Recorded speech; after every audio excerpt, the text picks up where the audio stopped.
Apa kabarnya adik-adik? Baik. Sudah makan? Belum. Apa belum makan? Oke, baik. Sebelum kita memulai pelajaran hari ini, alangkah baiknya kita berdoa dulu agar kegiatan pembelajaran kita hari ini berjalan dengan lancar. Mohon berdiri semuanya dan ketua kelas untuk memimpin doa. Berdiri. Teman-teman, sebelum kita belajar, marilah kita berdoa menurut agama dan kepercayaan kita masing-masing. Doa dimulai.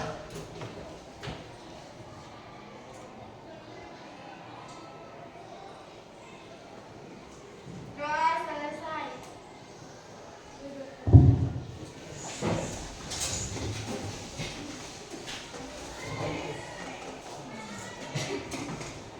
Saya absen dulu ya.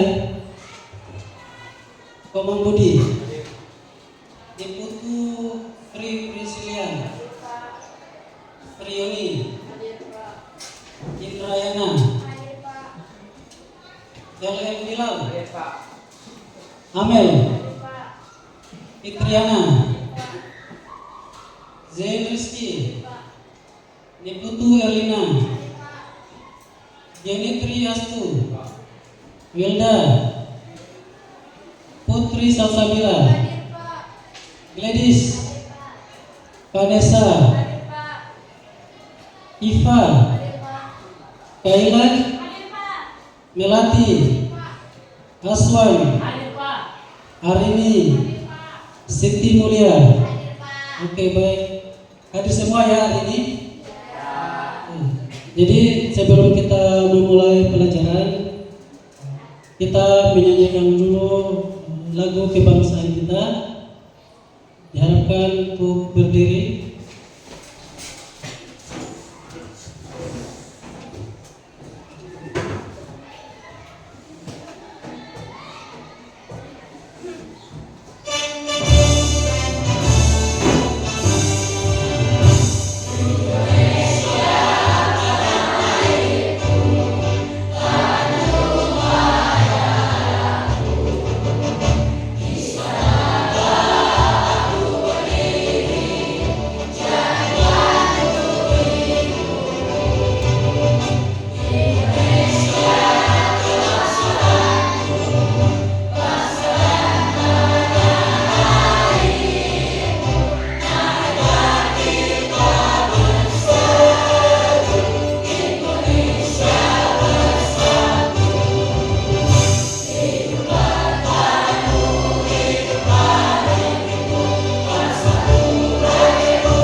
Oke.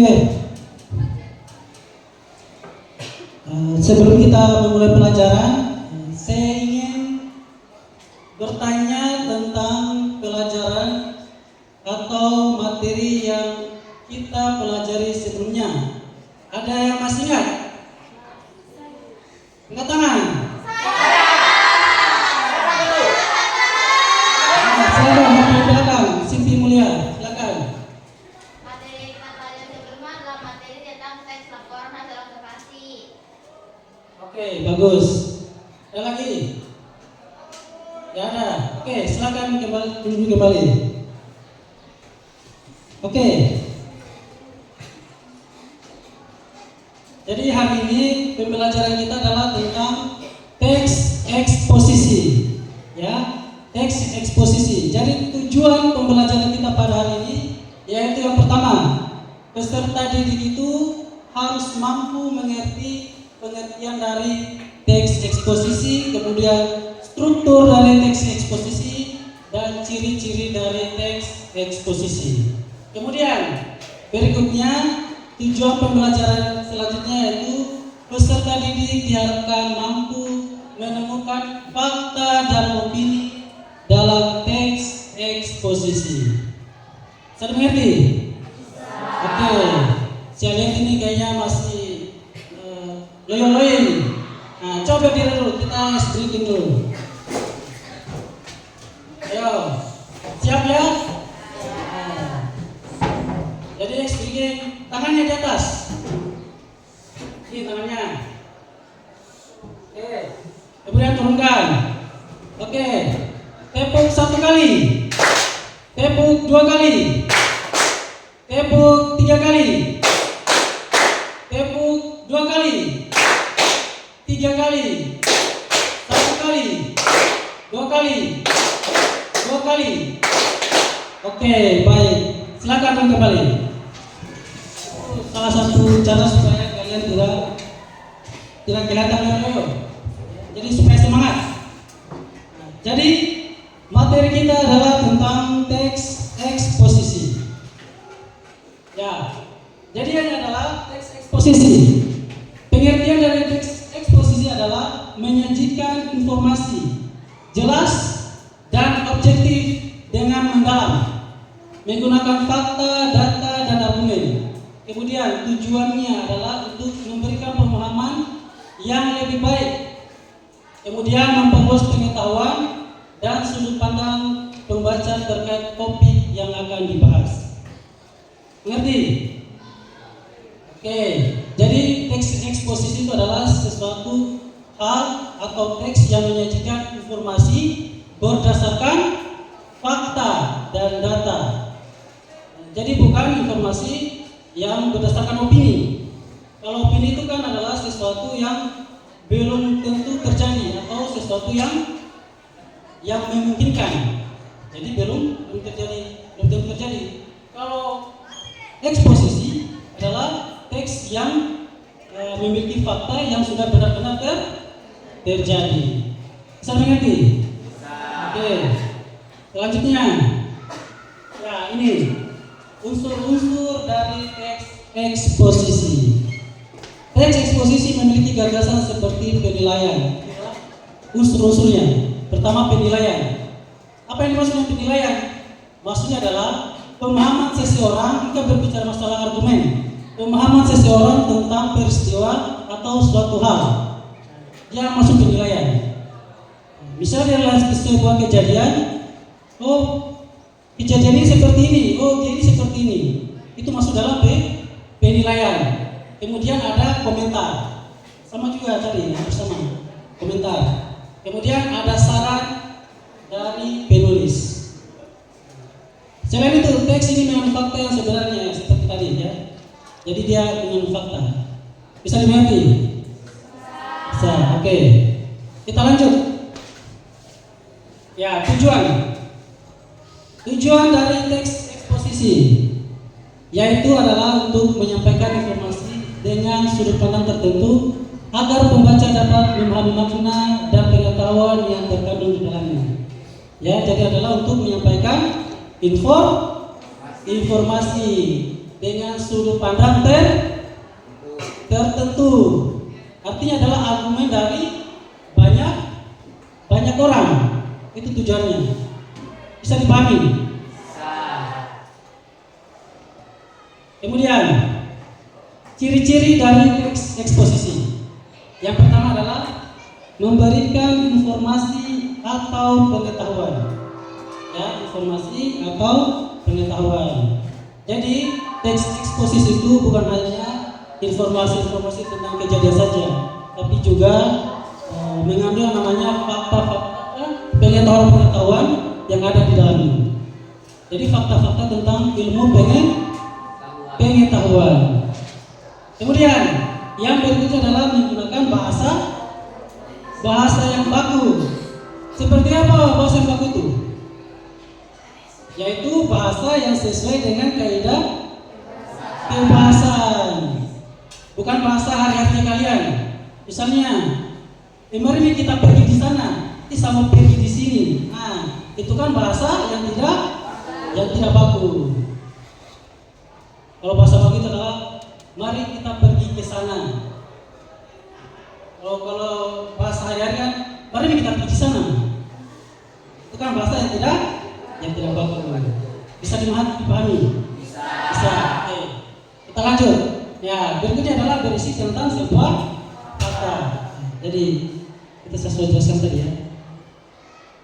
Nah, kemudian struktur dari teks eksposisi. Yang pertama adalah tesis. Nah, tesis ini sama halnya dengan materi sebelumnya tentang teks laporan hasil observasi. Kalau laporan hasil observasi kan strukturnya juga ada yang pertama apa? Pernyataan umum. Yang kedua deskripsi bagian. Yang ketiga adalah kesimpulan. Sama halnya dengan struktur dari teks eksposisi. Cuma yang membedakan itu adalah katanya, kata-kata yang ditulisannya. Kalau struktur dari eksposisi, kalau pernyataan umumnya disebut sebagai tesis. Apa itu tesis? Itu bagian pembuka teks eksposisi yang berfungsi mengenalkan isu, masalah, dan pandangan penulis tentang topik. Jadi teks eksposisi itu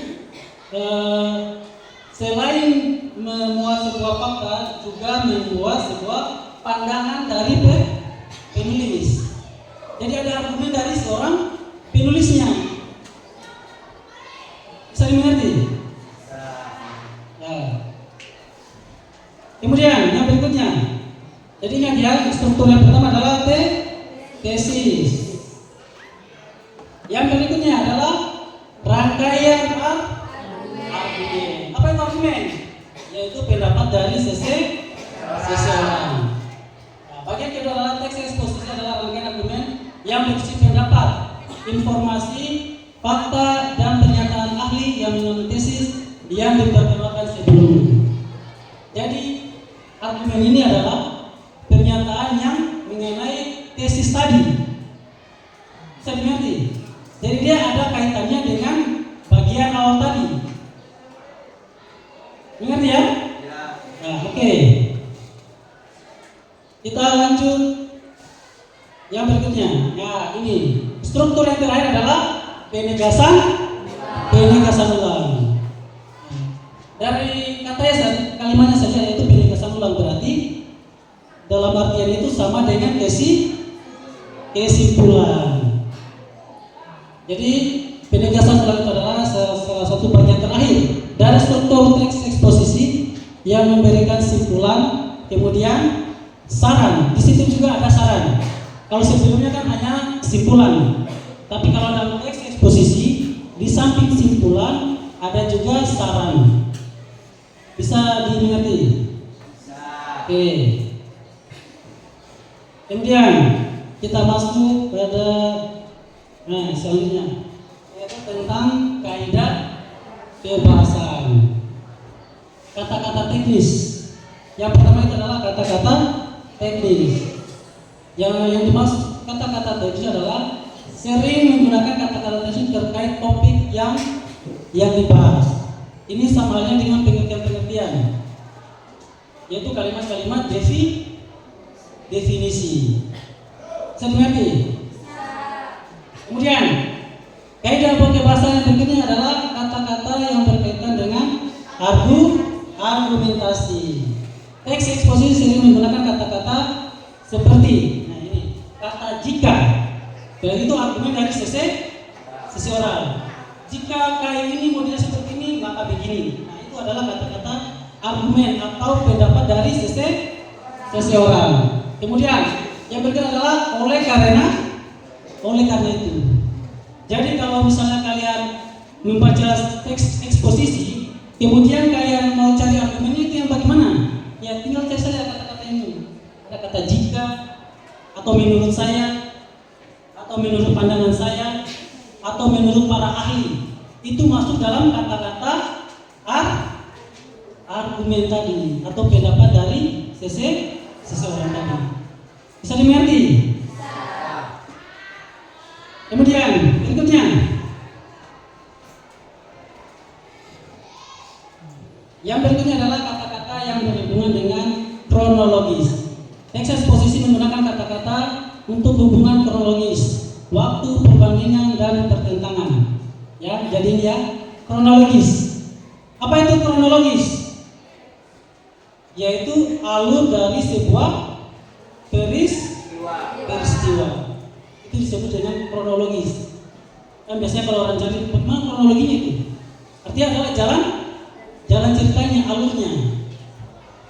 Bisa dipahami? Nah, begitu. Jadi kaidah bahasa juga adalah menggunakan kata-kata ya dengan kronologis. Nah, berikutnya yaitu kata kerja mental.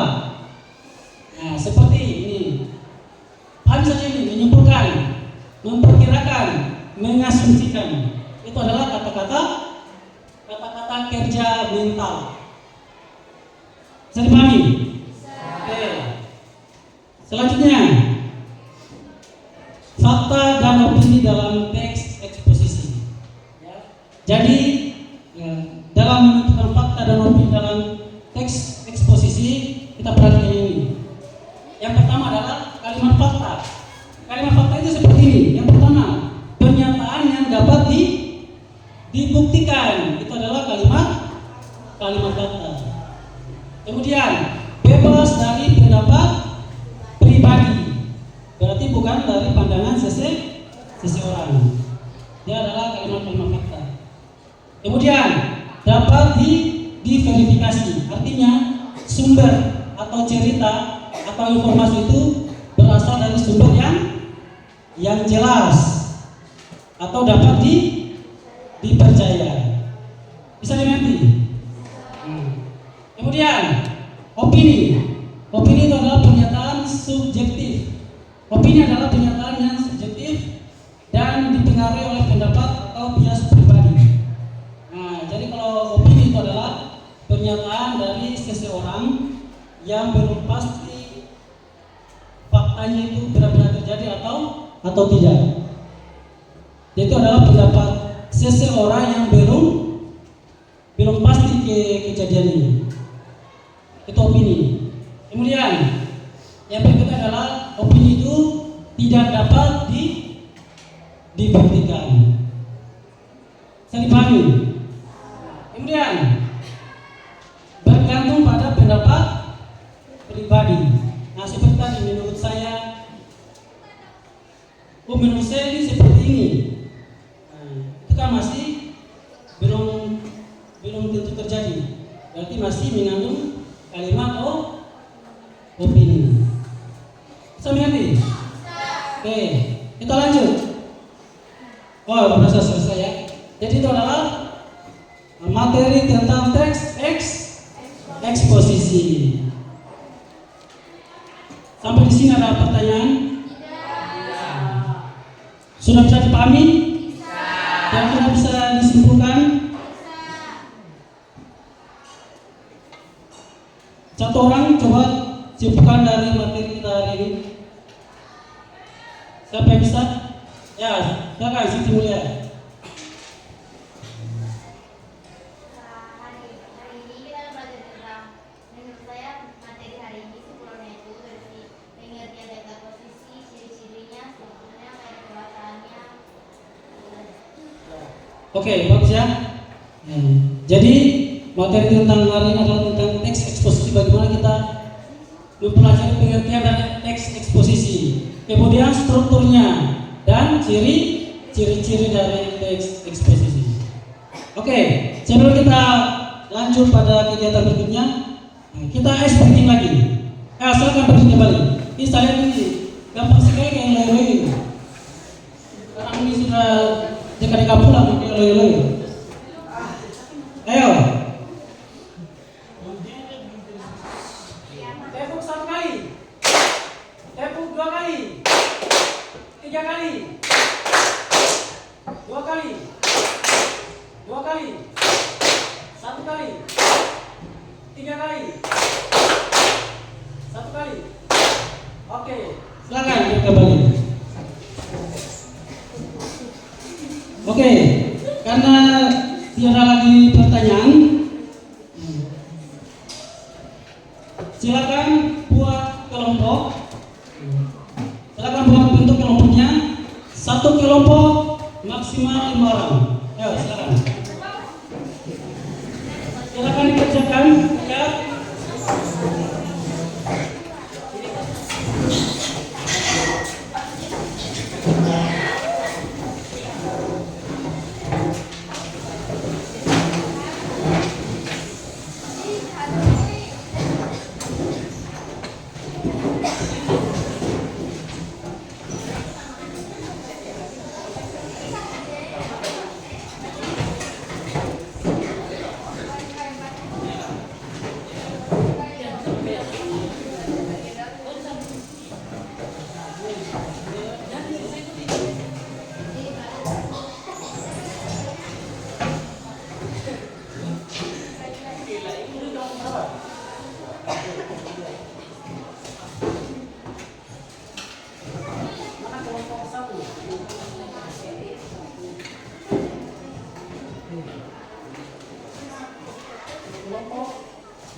Sebelum kalian kerjakan, coba ditahan dulu LKPD-nya atau lembar kerja yang ada di depannya.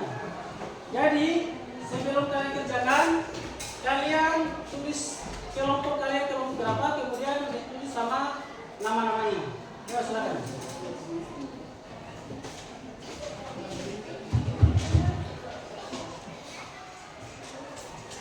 Oke, berikutnya.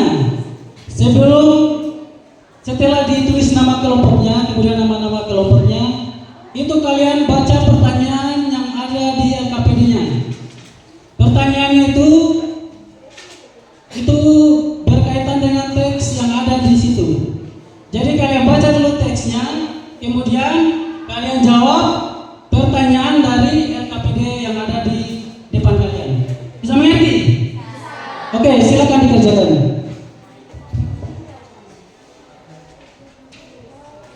Setelah dikerjakan, sebentar masing-masing kelompok untuk mempresentasikan.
Yang lain selalu kerjakan. Yang banyak cerita ya, argumentasi.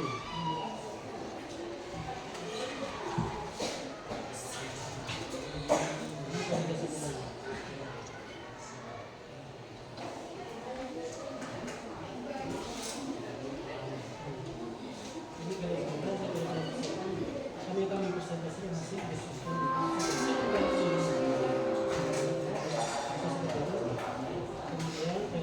Siapa yang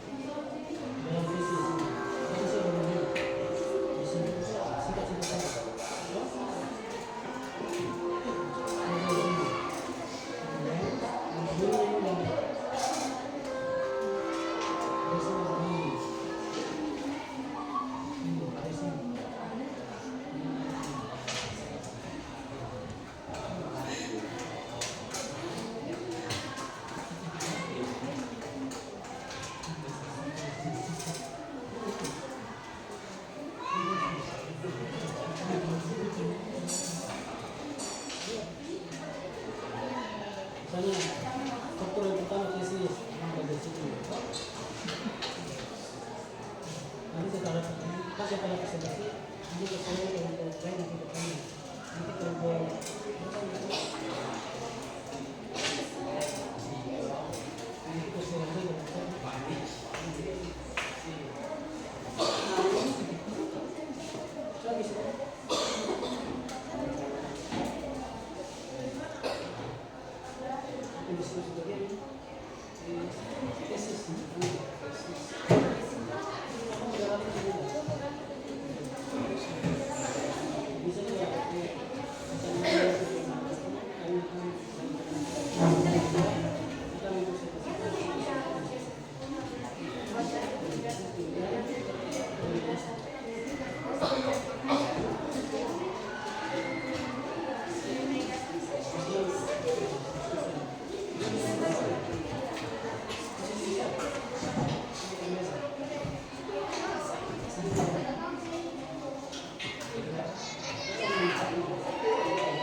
Bulan kelompok. Pak.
Oke, disiapkan moderator, kemudian pemateri.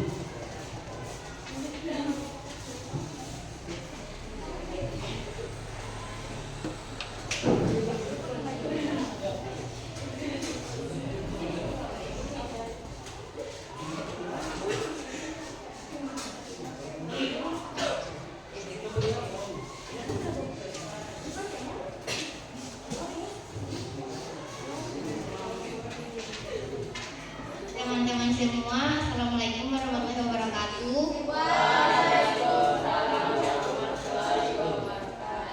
Berdirinya kami di sini adalah untuk memaparkan hasil kerja kelompok kami yang telah kami diskusikan dengan insya Allah secara baik.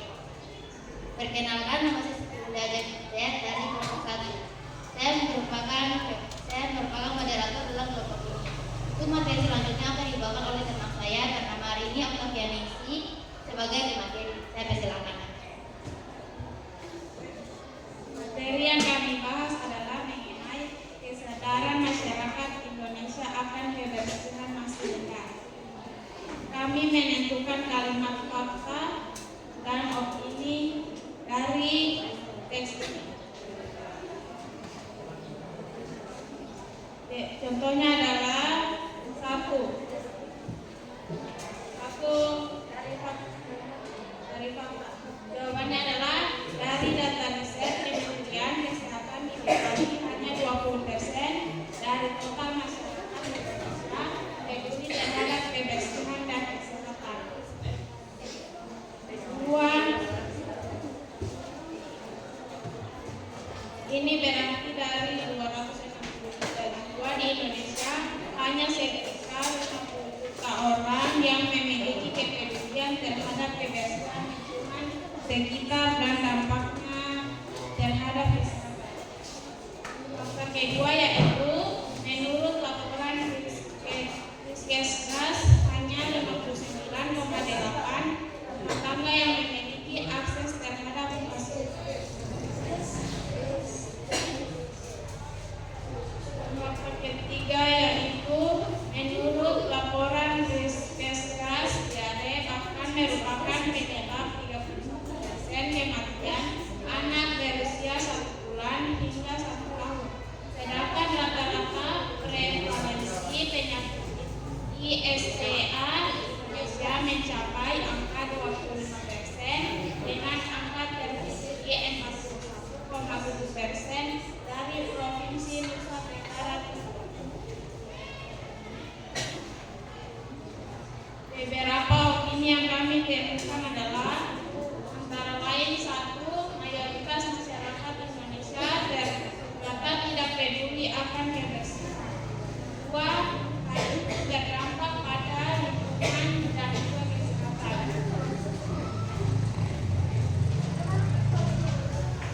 3. Kesadaran masyarakat Indonesia yang masih rendah terhadap kebersihan berpengaruh besar terhadap kesehatan.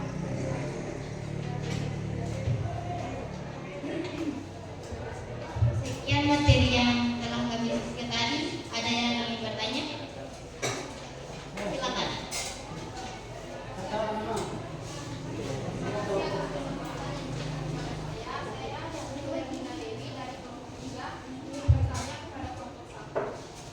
penyakit apa yang paling banyak menyebabkan kematian anak 1 bulan hingga 1 tahun?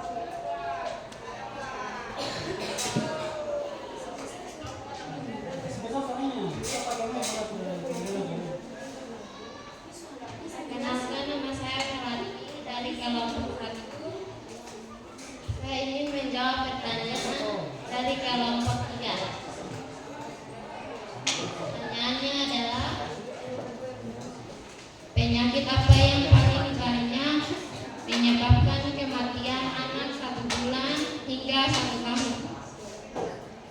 Jawabannya adalah menurut laporan Riskesdas diare merupakan penyebab 31% kematian anak berusia 1 bulan hingga 1 tahun. Sedangkan rata-rata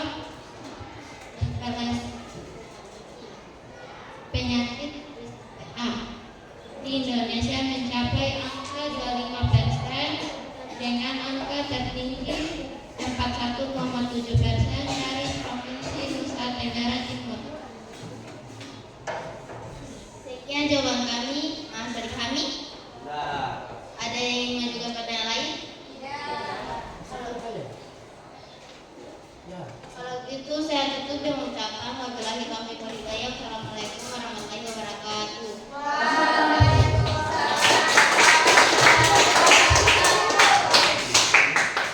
Oke, selanjutnya kelompok 2.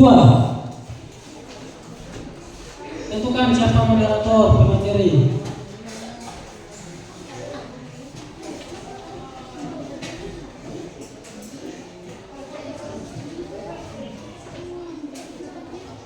Assalamualaikum warahmatullahi wabarakatuh. Om Swastiastu, sampai semuanya. Perkenalkan, nama saya Gladys Reblina P sebagai moderator atau pemandu dan rekan-rekan saya.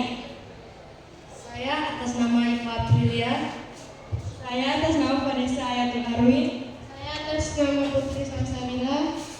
Saya atas nama Firda Indriani. Berdirinya kami di sini akan membacakan hasil diskusi kami mengenai struktur teks eksposisi dengan judul yang akan dibacakan teman saya. Manfaat air untuk kesehatan. Struktur pertama, tesis. Tubuh manusia mengandung 70% air. Jadi air adalah cairan penting yang dibutuhkan oleh tubuh.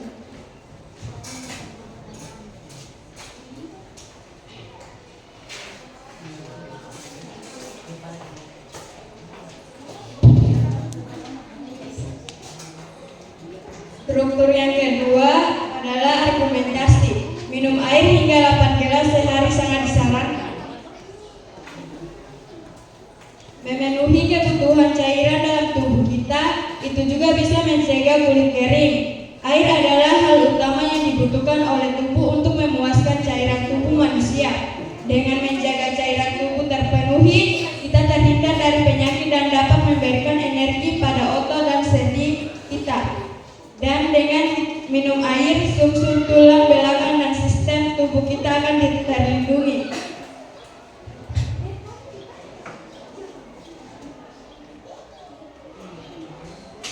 Struktur ketiga,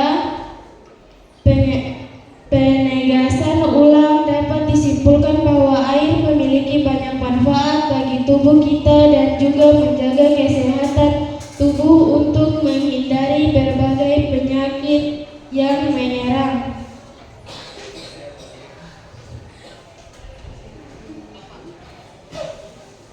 Itulah isi dari hasil diskusi kami mengenai struktur teks eksposisi. Kami persilakan kepada kelompok lain yang ingin bertanya atau memberi kritik. Perkenalkan, nama saya Arsalman Diki Alubaida dari kelompok 1. Saya akan mengajukan pertanyaan yaitu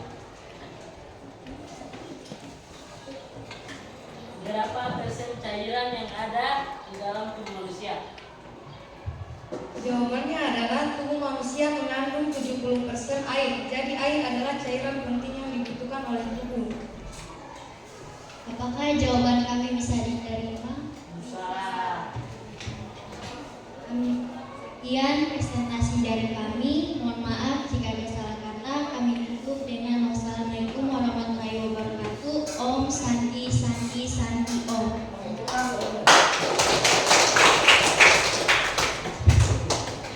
Oke, selanjutnya kelompok berapa? 3 atau 4? 3. Ayo, silakan kelompok 3. Tentukan moderatornya siapa, pematerinya siapa.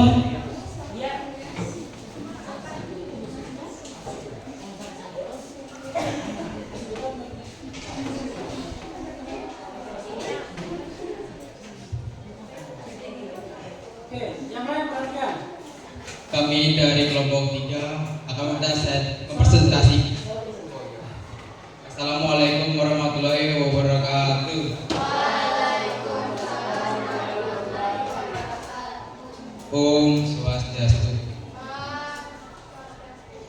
kami dari kelompok 3 akan mempresentasikan hasil diskusi kami. Saya persilakan Bu Mandiri.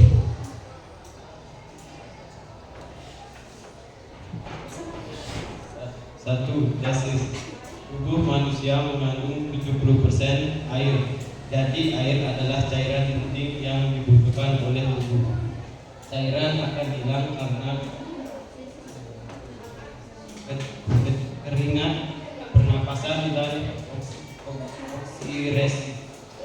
Dua, argumen. Cair adalah hal utama yang dibutuhkan oleh tubuh untuk memuaskan cairan tubuh manusia. Dan dengan minum air sumsum, tulang belakang dan sistem tubuh kita akan terlindungi.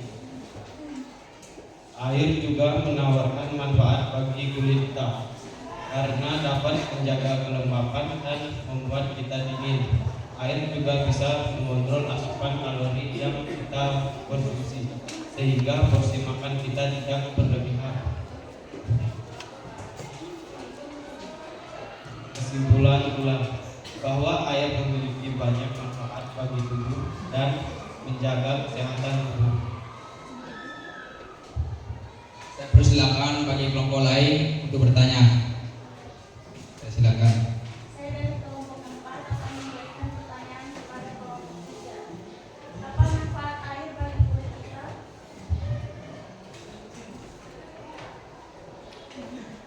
Karena dapat menjaga kelembapan dan membuat kita dingin.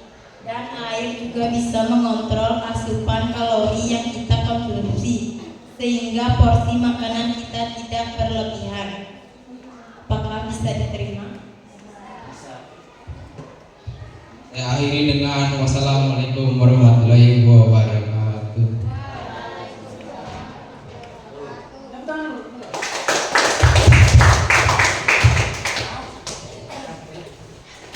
Baik, selanjutnya kelompok terakhir.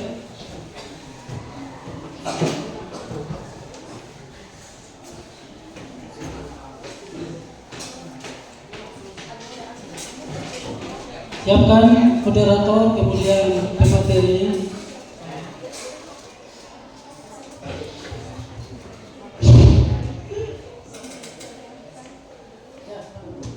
Assalamualaikum warahmatullahi wabarakatuh. Om Swastiastu. Perkenalkan, saya Laudan Muhammad Bilal Lamsyah. Saya dari kelompok 4 ingin membacakan hasil presentasi kami, yaitu tentang tentukan fakta dan opini pada teks eksposisi tentang kesadaran masyarakat Indonesia akan kebersihan masa rendah yang akan dibacakan oleh Kaila bin Adakira. Silakan.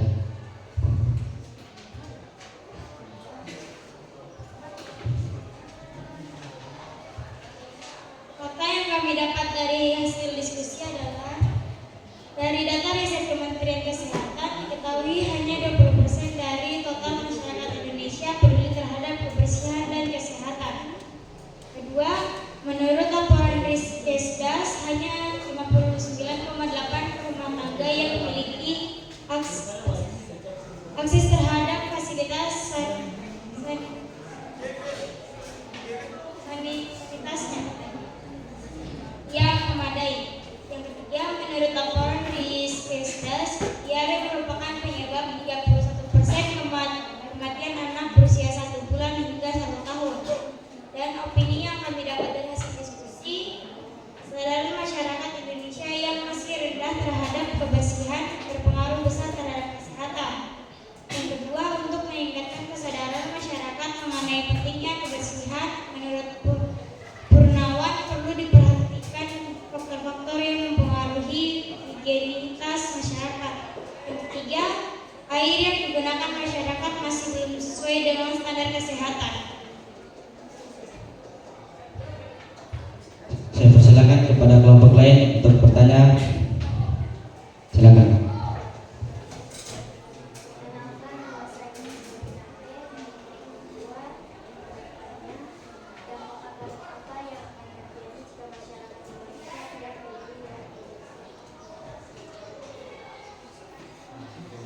Mayoritas masyarakat Indonesia ternyata tidak peduli akan Dari data riset Kementerian Kesehatan, diketahui hanya 20% dari total masyarakat Indonesia peduli terhadap kebersihan dan kesehatan. Ini berarti dari 262 juta jiwa di Indonesia hanya 52 juta orang yang memiliki kepedulian terhadap kebersihan lingkungan sekitar dan dampak terhadap kesehatan. Apakah dapat diterima?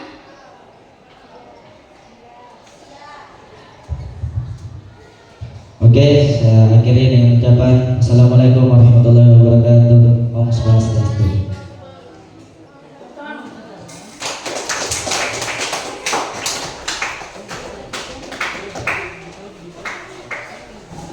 Oke, kita kembali ke tempatnya. Diskusinya saya lihat sudah bagus, cuman yang kurang itu untuk menanggapi itu harus lebih semangat lagi, ya. Jangan kelihatan loyo-loyo. Bisa dimengerti? Nah, oke. Silakan kembali dan atur tempatnya seperti semula.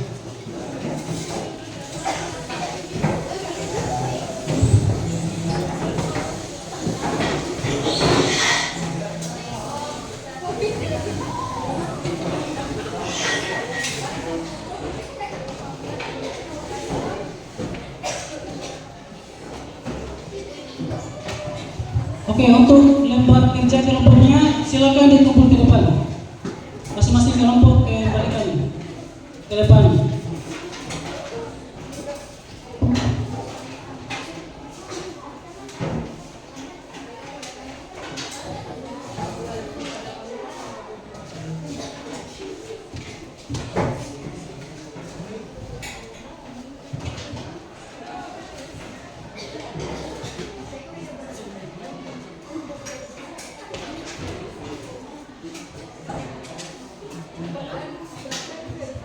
Oke, sebelum kita masuk pada kegiatan berikutnya, kita ice breaking dulu kembali supaya sebelum asesmen kita lebih semangat lagi. Ayo berdiri.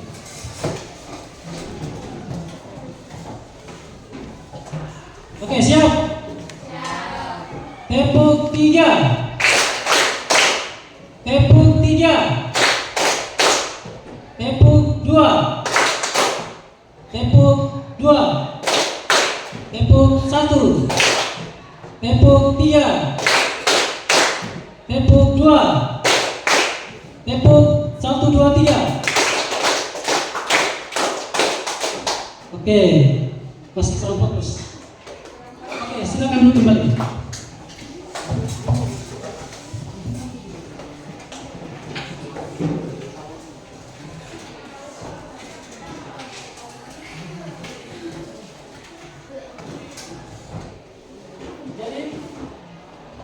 Jadi kegiatan kita selanjutnya adalah evaluasi.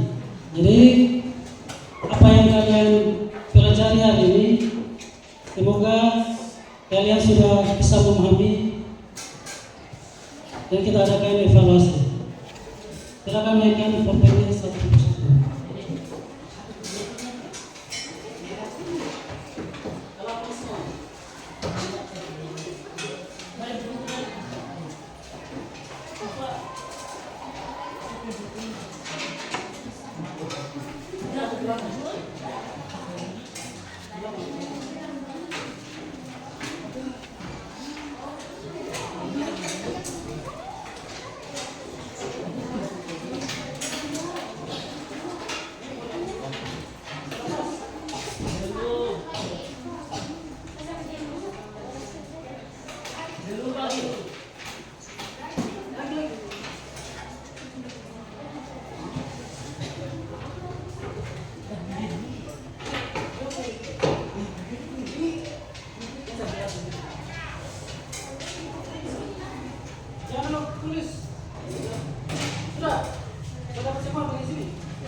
Perhatikan dulu lembar kerjanya.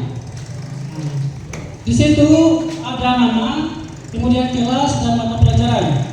Kalian tulis namanya kalian, kelasnya kalian, kemudian mata pelajaran hari ini yaitu bahasa Indonesia. Kemudian kalian jawab pertanyaan yang ada di lembar kerja kalian. Langsung jawab saja di situ. Ya, di situ ada 10 nomor. Silakan dikerjakan.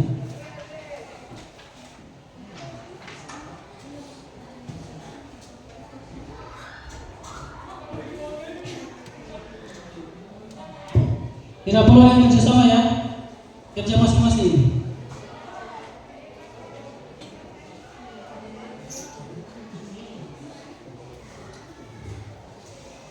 Jangan yang cerita.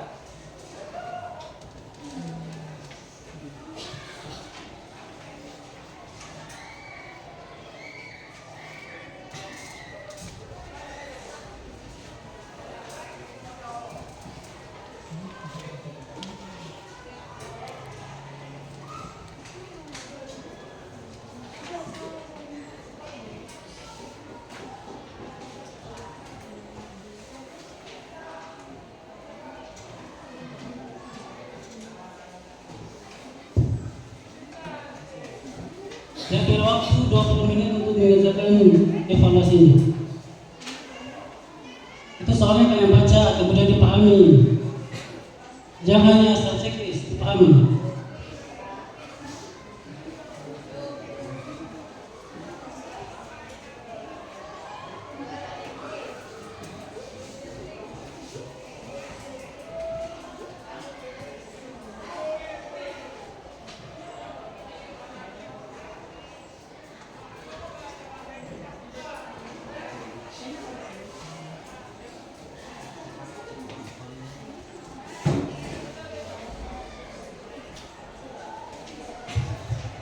Kalau ada yang kurang dipahami bisa ditanyakan ya.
Kerjakan dengan baik ya, karena masih banyak waktu.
Waktunya itu 10 menit lagi. Udah.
5 menit lagi ya untuk mengerjakan evaluasinya.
Oke, kalau sudah silakan kumpul lembar kerjanya.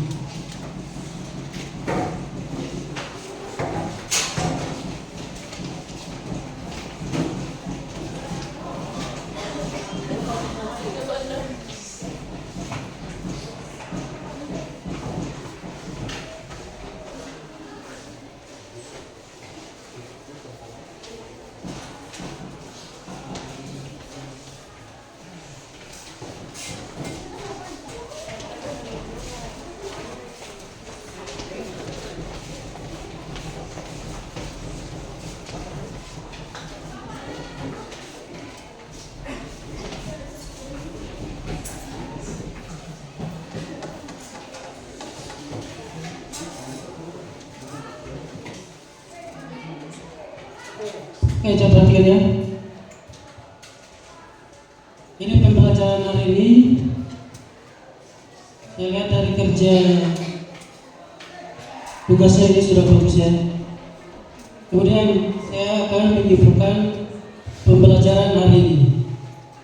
Jadi pembelajaran hari ini kita mempelajari tentang teks eksposisi. Kemudian teks eksposisi itu mempunyai 3 struktur. Ada yang masih ingat yang pertama apa? Yang pertama yaitu tesis. Kemudian struktur yang kedua yaitu argumentasi. Kemudian yang ketiga yaitu penegasan nilai. Ya, jadi itu ya struktur dari teks eksposisi yang ketiga. Harus kalian ingat itu. Ada tesis, argumentasi dan penegasan nilai. Kemudian ciri-ciri dari teks eksposisi yaitu yang pertama mengandung fakta. Ya, harus diingat. Kemudian ciri-ciri berikutnya, teks eksposisi itu menggunakan bahasa baku. Ya, jadi ingat, teks eksposisi itu menggunakan bahasa baku. Dia tidak menggunakan bahasa yang kalian gunakan hari-hari. Jadi dia sesuai dengan kaidah kebahasaan Indonesia. Kemudian yang berikutnya adalah unsur-unsurnya. Dan masih tadi unsur-unsur. Yaitu yang pertama apa? Penilaian. Ya, harus diingat ya, unsur-unsurnya itu yang pertama adalah penilaian. Kemudian ada namanya komentar.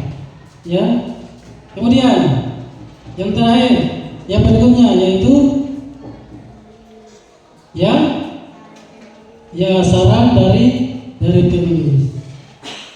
Kemudian pengertian dari teks eksposisi. Kira-kira apa? Masih ingat tadi? Yaitu menyampaikan berbagai informasi di berbagai sudut pandang yang berdasarkan fakta.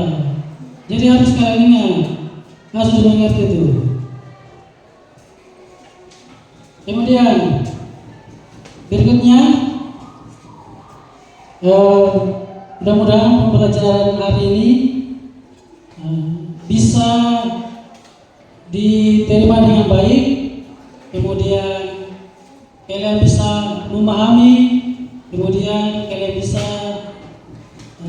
memahami arti dari teks eksposisi itu.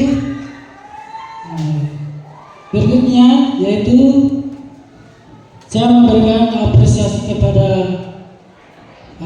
adik-adik semua yang sudah mengikuti pembelajaran hari ini, dari mendengarkan materi teks eksposisi, kemudian diskusi bersama kelompoknya, kemudian mempresentasikan hasil diskusi yang kalian kerjakan hari ini.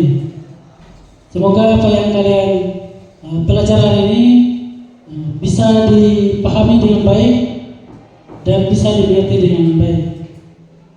Oke, selanjutnya saya akan menginformasikan untuk pelajaran berikutnya. Ya, pelajaran berikutnya itu yang akan kita pelajari adalah materi tentang teks anekdot. Ya, teks anekdot. Jadi itu adalah materi yang akan kita pelajari pada pertemuan berikutnya. Bisa dipahami ya? Kemudian saya persilakan kepada salah satu siswa yang ingin menyimpulkan kembali pembelajaran hari ini. Siapa bisa? Trioni bisa? Ya, silakan.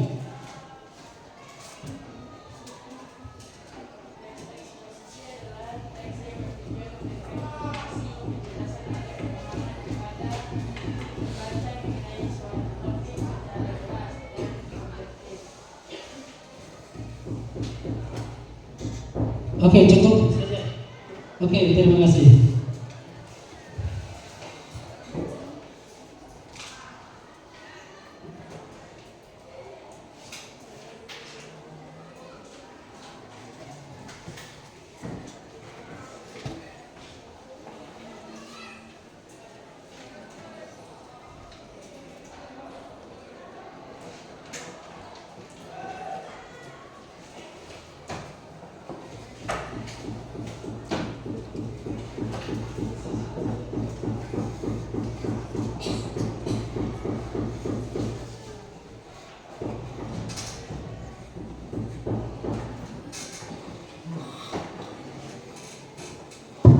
Nanti kita bertemu lagi pada pertemuan berikutnya ya.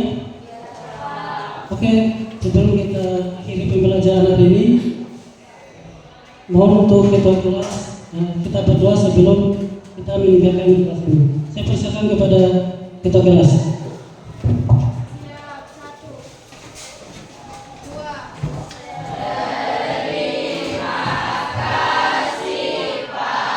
Berdoa dulu ya, berdoa.